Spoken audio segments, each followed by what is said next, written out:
बिस्मिल्लाहिर्रहमानिर्रहीम अस्सलाम वालेकुम। अमेरिका ने इस जंग में कूदकर सबसे बड़ी गलती कर ली है। ईरान ने रात के अंधेरे में अमेरिका और इसराइल पर कयामत खेज हमला किया है और ये इतना खतरनाक और इतना कमाल इंटेलिजेंस बेस्ड हमला था कि अमेरिका इसराइल की चीखें निकल गई हैं। और ये हालिया जो हमला हुआ था ईरान में उसका बदला था। और सबसे बढ़कर बात यह है कि फतेह मिसाइल से ये हमला किया गया जिसको कोई सिस्टम नहीं पकड़ सका और उसने जाकर इराक के अंदर खास तौर पर इजराइल का जो मुसाद का नेटवर्क था, पूरा हेडक्वार्टर था, उसको उड़ा दिया और इतनी तबाही मचाई है कि ये जो शख्स आपकी स्क्रीन पर आ रहा है ये असल में मुसाद के लिए काम कर रहा था, इसराइल के लिए, और इसका काम था कि ऑयल लेकर जाना। इसको भी मार दिया और उसके साथ और बहुत सारे लोगों को मार दिया। और सबसे बढ़कर बात यह है कि ये तारीख का इतना खतरनाक हमला था, इतना ज्यादा खतरनाक हमला था जिसने पूरी दुनिया को बता दिया है कि ईरान ने 1200 किलोमीटर दूर से ये हमला किया।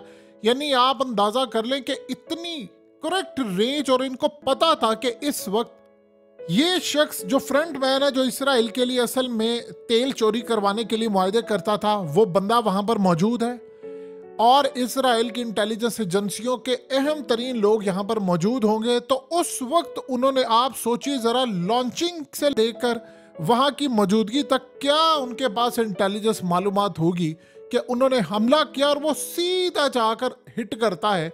और इसके साथ फिर शाम में भी हमला होता है, यानी अमेरिका पर भी हमला उन्होंने किया। अमेरिका तो क्लेम कर रहा है जी कॉन्सुलेट पर हमला किया, जबकि उन्होंने कॉन्सुलेट के करीब ये मुसाद का बहुत बड़ा नेटवर्क था और यहां पर उन्होंने हमला किया। और इतना खतरनाक हमला था कि उसने जाकर वहां पर इनका हेडक्वार्टर ही उड़ा दिया। अब आप सोचिए जरा कि इस वक्त सबसे बड़ा झटका ये लगा है कि इस जंग में आज ऑफिशियली ईरान कूद गया है। उसने इसराइल पर भी हमला कर दिया है शाम से, और इराक में उन्होंने अमेरिका पर भी शाम में और इराक में हमला कर दिया है। और ये इतना बड़ा हमला था कि आप ये सोचिए ज़रा कि मुसाद के हेडक्वार्टर पर आपने हमला किया है, जहां मुसाद के जो हैंडलर्स थे, मकामी ऑपरेटिव थे, वो मौजूद थे। और सबसे बढ़कर बात ये है कि ये ओपन सोर्स के तौर पर काम कर रहे थे। हमला असल में उस साइड पर हुआ है जिसको कुर्दिस्तान कहा जाता है, यानी कुर्दिस्तान वो इलाका जहां अमेरिका और इसराइल बड़े लंबे अरसे से अपनी सरगर्मियों के लिए इस्तेमाल कर रहे थे। अब असल में इनका प्लान ये था कि हम कुर्दों को इतना ज्यादा मजबूत कर दें कि वो इराक के अंदर एक नया इराक कायम कर दें। आपको याद है कि हालिया जो इराक के प्राइम मिनिस्टर ने पुतिन से मुलाकात की, उसके बाद उन्होंने अमेरिका को कहा यहाँ से निकले आप। तो वो सारी इंटेलिजेंस मालूमात वो इनको प्रोवाइड कर रहे थे। लेकिन आप जरा अंदाजा कीजिए उस इंटेलिजेंस मालूमात के अंदर ये चीज थी कि अब ये लोग आए हैं, इतनी देर, इतनी मिनट की मीटिंग है, यहां से हम लॉन्च करेंगे, सीधा लगेगा उनको, जाकर वो तबाह होंगे। इस लेवल की इंटेलिजेंस मालूमात निकाल कर लाना ये अब तक का सबसे मुश्किल काम था। और ये याद रखिएगा, ये टेक्निकल इंटेलिजेंस नहीं हो सकती, ये ह्यूमन इंटेलिजेंस हो सकती है, इंसानी। यानी आपके बंदे उनके अंदर घुसे होते हैं और वो इंफॉर्मेशन निकाल कर देते हैं। ये एग्जैक्टली होता है तब जब आपका नेटवर्क बड़ा स्ट्रांग होता है। असल में ये यहाँ पर काम ये कर रहे थे कि नेटवर्क इतना कुर्दिस्तान का मजबूत बना रहे थे कि ये इराक के अंदर एक नया इराक क्रिएट हो जाए और वो रूस के कैंप में ना चला जाए, जिस तरह हालिया इराक के यानी प्राइम मिनिस्टर ने मुलाकात की थी। अब ईरान को टाइमिंग का पता था कि वो वहाँ मुसाद के कुछ लोग आ रहे हैं और मीटिंग होने वाली है, और यहाँ तक उनको जो इंटेलिजेंस मालूमात पहुंचाई उसमें उन्होंने टाइम मैच किया। आप अंदाजा कर लें कि 1200 किलोमीटर दूर हमला करना ये क्लियर पैगाम देता है कि ईरान के पास जो इस वक्त असला है वो शायद अमेरिका और इसराइल के वहम गुमान में भी नहीं है। यानी उन्होंने हर चीज घड़ी की सुइयों की तरह आपस में मैच की थी कि मिसाइल को कब लॉन्च करना है, वहां जाकर किस टाइमिंग पर इसने फटना है, इसराइलियों को कब मारना है। फिर आप अंदाजा कर लें कि ये अमेरिका और ये बाकी सारी ताकतें ये समझती रही आज तक कि ईरान असल में वो 10-20 साल पुराना है जहां पर अमेरिका या इसराइल आकर हमला करते थे और वो चले जाते थे। उन्होंने असल में हालिया जो हमला हुआ उसका पलटकर इंतकाम लिया है। यानी आप ये सोच लें कि पिछले दिनों इन्होंने कासिम सुलेमानी का एक दोस्त था वो मार दिया था। अब ये जो इंतकाम है जो ईरान ने लिया वो ऐसे वक्त में लिया है जब अमेरिका पहले ही, खास तौर पर याद रखें, यूक्रेन के अंदर फलस्तीन और यमन के महाज पर उलझ चुका है। और फिर उसके बाद आप ऐसा हमला करके पैगाम ये देते हैं कि हम जब चाहेंगे अमेरिका को और इसराइल को इतना नुकसान पहुंचाएंगे कि यहां पर इनके कब्रिस्तान बन जाएगा। और ये बात बिल्कुल ठीक है। आप सोचे ना कि कल हौसियों ने जो हमला किया उसको अमेरिका का कोई भी डिफेंस सिस्टम नहीं रोक पाया। अमेरिका का काम क्या होता है? हमला जब होगा तो एक ही बात होगी, वो असल में हमला हुआ था तो हमारे फौजियों को ब्रेन इंजरी होगी, इससे आगे नहीं है जाते। औकात इनकी ये है। अब इतना बड़ा आप हमला करें और उसके बाद 1200 किलोमीटर दूर जाकर आपका टारगेट हिट करे, तो ये बात याद रखिएगा, ईरान अभी एटमी ताकत नहीं है।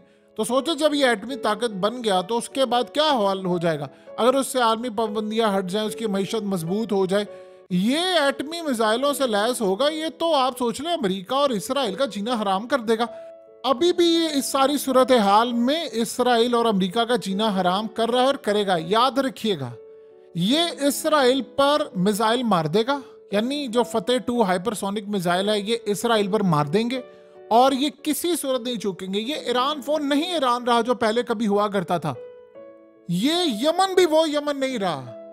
देखिए, इस सारे मामले पर अमेरिका के अपने एक्सपर्ट जो हैं वो कह रहे हैं कि हम अमेरिकी बहुत बड़ी गलती में हैं और अमेरिका इतनी बड़ी गलती कर रहा है कि जिसको वो समझ ही नहीं पा रहा कि 60-70 की दहाई नहीं है जहां पे छोटी ताकतें, वो सारी ताकतें आज बहुत बड़ी हो चुकी हैं। आप हमास को देख लें, वो इसराइल के मुकाबले में क्या जिहाद बन चुकी है।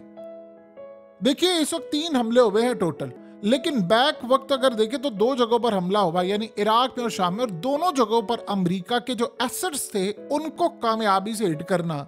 अमेरिका की यमन पर मिसाइल और स्ट्राइक के ठीक 2 दिन के बाद आप सोचें कि अभी कल यमन ने हमला किया, आज इन्होंने हमला कर दिया। ये जंग पूरे खित्ते में फैल चुकी है और ईरान तैयारी करके बैठा हुआ है। देखिए, एक बात ज़हन में रखिएगा, ये तो एक अपने दिल और दिमाग में बिठा ले, एक तो ये जंग लगनी है बड़ी लंबी और वसी जंग होनी है, और ये ईरान से बाहर समुद्रों में भी लड़ी जाएगी, ये ज़मीन पर भी लड़ी जाएगी, ये मिसाइलों की भी रेंज में आएगी। आपको कहा था कि इस दफ़ा अमेरिका का कब्रिस्तान बनना है। अमेरिका को पता है ये बात कि उसकी वो ताकत नहीं रही। ये तो भी शुरुआत। अभी तो आप सोचें, अगर 1200 किलोमीटर दूर आप हमला करते हैं और आपको पता है, एग्जैक्टली आपको पता है किसी जगह पर कि यहाँ पर ये बंदे होंगे, यहाँ पर ये मीटिंग कर रहे हैं, और हमारे पास सिर्फ इतने चंद मिनट्स हैं कि अगर हमने ऊपर नीचे किया तो ये सारे भाग जाएंगे। बताइए कि इस सारी सूरत हाल में ऐसा कोई हमला हो सकता है बगैर बड़ी इंटेलिजेंस मालूमात के?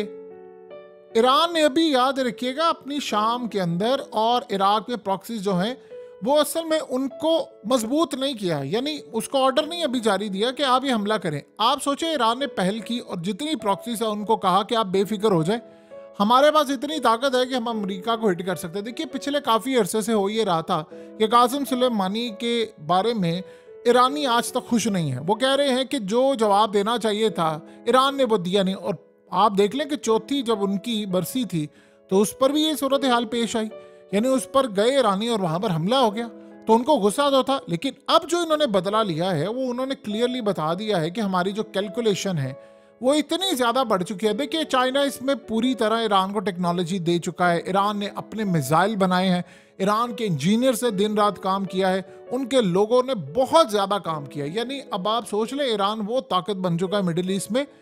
आप कोई भी ऐसी ताकत नहीं है जो ईरान के पास हुई। बाकी देखिए, जो कंट्रीज़ हैं वो क्या काम करती हैं कि वो अमेरिका के असले के ऊपर रही हैं, रिलाई करती हैं कि अमेरिका असला देगा, अमेरिका का डिफेंस सिस्टम होगा।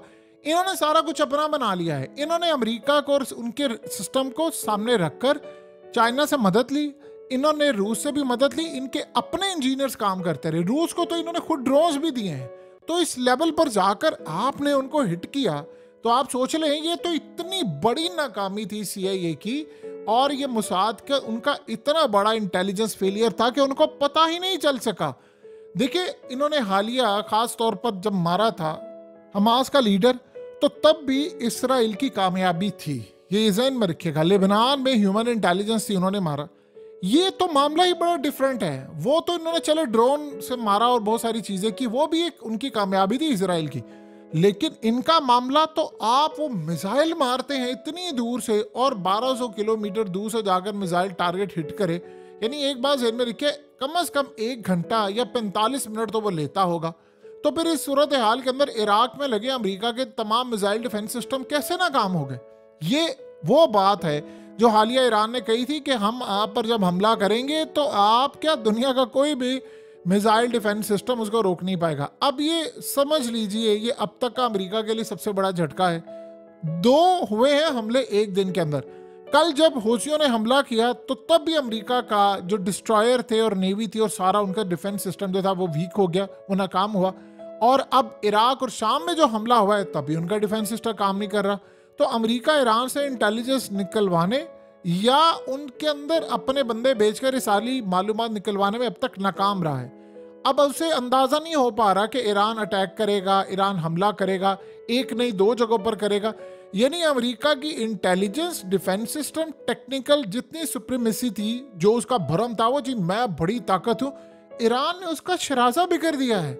यानी आप सोच लें कि अमेरिका को ये तकलीफ कितनी देर तक रहेगी कि अब वो इसराइल को भी नहीं बचा सकता। सबसे बड़ी बात यह है कि अमेरिका एक सुपर पावर है जिसके कॉन्सुलेट के करीब एक हमला होता है जो मोसाद का हेडक्वार्टर है, जिसके बारे में किसी को पता ही नहीं है कि वो हेडक्वार्टर है। ये सबसे बड़ी बात है। और वहां पर उनको ये भी पता हो कि फलाना लेट से मिसाल के तौर पर एक टाइमिंग है जी, रात के 4:30 पर आने हैं यहाँ पर लोग, और आप काम ये करते कि वो पता आपको चले जी 15 मिनट की सिर्फ मीटिंग है, आप यहाँ से मिसाइल लॉन्च कर दो, 45 मिनट में वहां पर जाकर हिट करे और उसी दौरान वो सारे मारे जाए। ये कोई भी दुनिया की टेक्नोलॉजी जो है वो इस लेवल की इंटेलिजेंस मालूमात नहीं दे सकती। और टाइम उनका था, चीजें थी, ऑपरेशन बड़ा सीक्रेट था। मसला ये है कि एक बड़ी अजीब बात हुई है कि यमन से हमला करवा कर इन्होंने सबको यमन की साइड पर लगा दिया और साथ खुद हमला कर दिया। यानी आप ये सोचे ना कि इस हमले पर इनका टाइम, डाटा, वो तमाम चीजें खुफिया थी। आपने एक स्ट्रेटजी देखी है हमास की और बाकी तमाम ताकतों की? वो स्ट्रेटजी क्या है आप गौर करें। अब जो भी हमले हो रहे हैं हमास के, वो सुरंगों से निकलते हैं, हमला करते हैं, चले जाते हैं, उनको कहा जाता है ये भूत है सारे। अब इसके बाद यमनियों ने, जो हौसियों ने हमला किया, वो कहते हैं जी मार गए, हमें पता ही नहीं चला, भूत है। अब आप ये सोचें कि यही सूरत हाल ईरान ने किया। अगर आप इन सब के पीछे चले जाएं तो एक मुल्क ऐसा है जो ये काम करता है, उसका नाम है चाइना। क्योंकि उनके जो पुराने फलसफी हैं चीनी, वो असल में कहते थे कि आप तरक्की करते थे लेकिन आप किसी को बताएं नहीं, आपने दुनिया में लड़ाइयाँ नहीं करनी। वो लीडर होता है जो लड़ाई नहीं करता और अपने वसाइल बचा कर रखता है। अब ईरान ने ये काम शुरू किया। अब उन्होंने चाइना से पॉलिसी ली, चाइना ने उनको बताया, और करते करते सूरत हाल ये हो गई है कि अमेरिका का ये एक प्लान हुआ करता था, स्ट्रेटजी थी कि वो कोई हथियार बनाता था उसको 10 गुना बढ़ाकर पेश करता था ताकि दुनिया में मेरा खौफ रहे। इनकी स्ट्रेटजी डिफरेंट है, ये बना लेते हैं, खामोश रहते हैं। यानी चाइना खामोश रहता है, रूस भी खामोश रहता है। अब रूस तो चले बात करता है, लेकिन चाइना, ईरान, यमन और उसके साथ साथ अब आगे हिजबुल्लाह, हमास, ये सारे अब खामोश रहे। इन्होंने कभी नहीं बताया हम क्या कर सकते हैं, क्या नहीं कर सकते।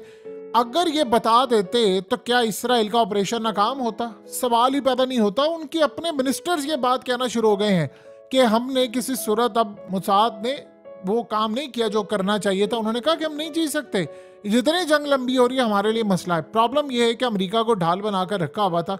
अब इनके लिए मसला ये है कि अब जितने भी हमले होंगे वो सारे खुफिया हैं। इजरायली ऑलरेडी नफ्सियाती मरीज बन चुके हैं, और यहाँ फिर आकर हमला होना और इस तरह हमला करना कि इनके ऑपरेशन और प्लानिंग का किसी को पता ही ना हो, ये अब तक का सबसे बड़ा झटका है। अब असल कहानी ये है कि इसके बाद अमेरिका के लिए परेशानी का वक्त हो गया है। देखिए, शाम में हमला, इराक में हमला, यमन से हमला, ईरान तैयार है। आपने लड़ना किससे है? कहाँ से आप लड़े? आप बचाने के लिए गए थे इसराइल को। इसराइल तो पहले मार खा रहा है वहां से, हमास से, उधर से लेबनान, हिजबुल्लाह, वो तैयारी करके बैठे हैं। ये इनको अंदाजा नहीं है कि ये काम किस जानिब लेकर जा रहे। देखिए, उन ममालिक को शर्म से डूब मरना चाहिए जो आज भी अमेरिका की कठपुतलियां बने हुए हैं। आप हाल देखें जरा अमेरिका का। यमन क्या मुल्क है, खाने को पैसा नहीं है उनके पास। ये हालत है कि बड़ी मुश्किल से गुजारा करते हैं, और उन्होंने अमेरिका क्या पूरी दुनिया को गले से पकड़ा हुआ है। मार मार के मिसाइल, मार मार के ड्रोन से उनका भड़कस निकाला हुआ है। इराक के अंदर हाल देख लें इन्होंने ये किया, शाम के अंदर, और उसके बाद इसराइल। आप हमास की सूरत हाल देख ले, वो भी यही काम करें। तो ये जो वो मामला है जी, वो अमेरिका खा जाएगा हमें। वो अमेरिका खुदा है क्या? क्या इस सारी सूरत हाल में दुनिया में अब वो पॉलिसी आपको नजर नहीं आ पा रही?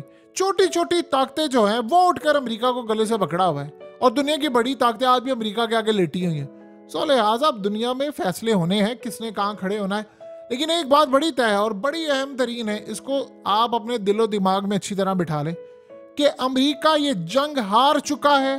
ये शुरू होने से पहले ही हार चुका है। जिस जंग के अंदर आप कूदने से पहले ही कह रहे हैं कि इजराइल को कि हम ये जंग नहीं जीत सकते, बताएं आपने क्या खाक जीत रही है। अमेरिका तो जो जंग उसने हारनी भी होती है उसमें भी वो धूम धड़के से जाकर पहले शोर मचाता, मैं ये जंग जीतने जा रहा हूं। जो जंग उसने बहुत बुरी तरह हारनी है, सोचे उस पर जो जा ही नहीं रहा तो वो कितनी बुरी तरह हारेगा।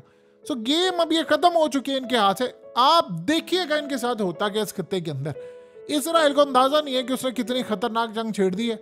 खतरा एक है जो हमेशा रहेगा कि ये सारी सूरत हाल देकर कहीं एटमी हमला ना कर दे।